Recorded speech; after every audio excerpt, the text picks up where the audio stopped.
Do men even have feelings? The answer might surprise you. Many men are under the impression that they don't have feelings, or at least that their emotions are somehow less important than women's.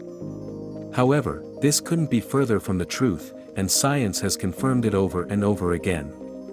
When you look past the stereotypical model of what it means to be masculine, you'll see that male feelings are just as nuanced and complicated as female feelings, and the two genders experience emotions in very similar ways. Number 1. At least we don't cry about it. Men are often known to be tough and emotionless, but that's not the case. Although they may not show it as outwardly as women do, men do have feelings. It just takes a different form than what we typically see in women. The good news is there are ways for you to get him to open up about how he feels and express his emotions more openly. Start with these 3 simple steps. Let him know when you're proud of him. Give him space when he needs it. Be there for him emotionally. Number 2. Are you allowed to talk about your feelings? People may think that it is taboo for a man to talk about his feelings, but this couldn't be further from the truth. In fact, I think that men who don't talk about their feelings with someone might feel more alone or depressed. If you're in this position, don't be afraid to reach out to someone for help. There are plenty of people and organizations out there who want to support you and will respect your feelings. Reach out if you need help. Number 3. Are we expected to be strong all the time? We are taught that men are supposed to be strong and never show any vulnerability. It seems like the world is always expecting us to be in control, even when it might not be possible. Sometimes we just need someone to give us a hug, or take our hand and tell us that everything will be okay. So, do men have feelings? Yes, they do, but they're often expected to be stoic at all times. Number 4. Depression in men is a real problem. Men are less likely to discuss their feelings, which is why many men suffer in silence when they're battling depression.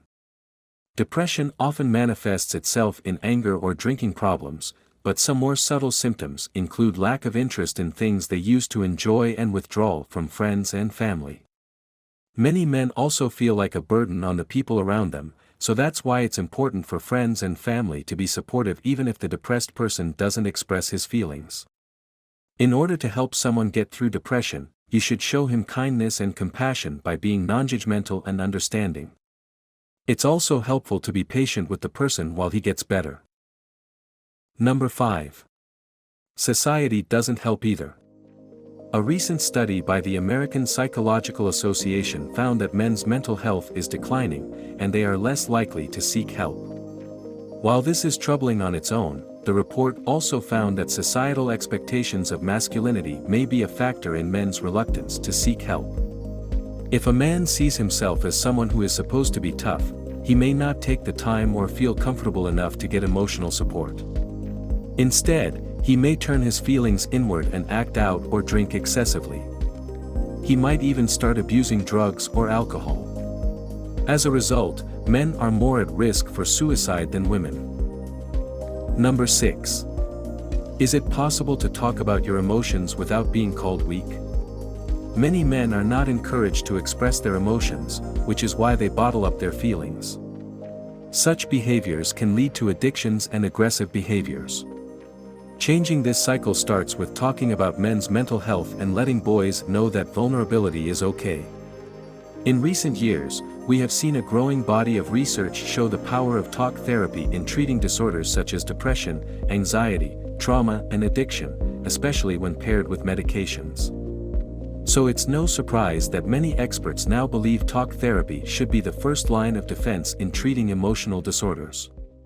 Therapists offer a safe space for clients to explore how life events have shaped who they are without fear of judgment or misunderstanding. Number 7. Many times our own fathers didn't know how to support us growing up. Our fathers just never learned how to be a father or what it means to be a father. They felt unqualified for the job, and that's why they often tried to trade their children in for something better, like a football.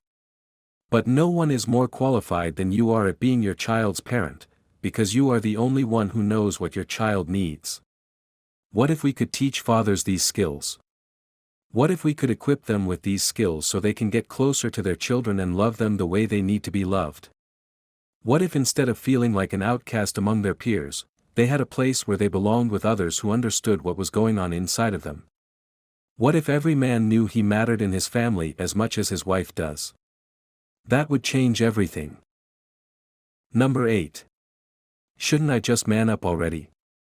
Men are often told to man up and to not show emotions. This is because society has deemed that women are the emotional ones, and men need to be tough and hard. For centuries, men have been taught that showing emotion is a sign of weakness, that it's not manly. But this couldn't be farther from the truth.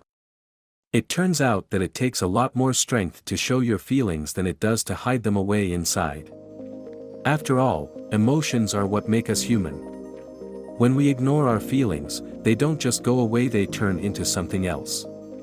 Anger becomes rage, sadness becomes depression, fear becomes terror, shame becomes self-loathing. If you've ever seen someone who's suffering through an untreated mental illness, then you know how quickly things can spiral out of control if left unchecked.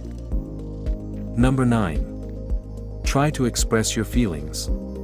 People will appreciate your honesty and vulnerability. I don't know if it's just me, but I've always felt that men are seen as these big, tough, emotionless beings. But I can't imagine that's the case for all men. In fact, I think most of them have feelings and emotions.